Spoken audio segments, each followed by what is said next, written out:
here we have my new motor. It tapped a little when we first started, but now it's not. It's idling very nicely, as you can hear.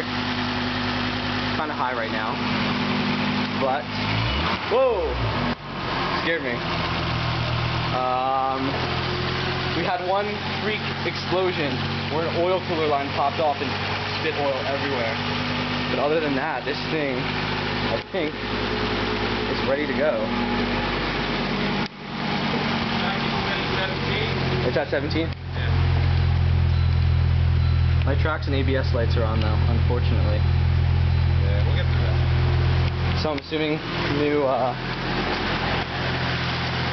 ABS module time. The exhaust is a little black when we first started. I don't know if that means anything. But otherwise, like, this engine is purring. Beautiful. It's 3 a.m. by the way, and I have work at 8 or 7:30.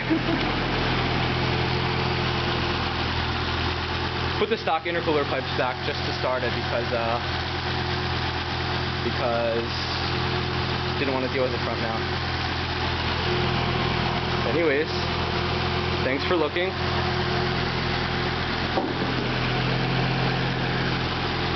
No cracked block, no leaks.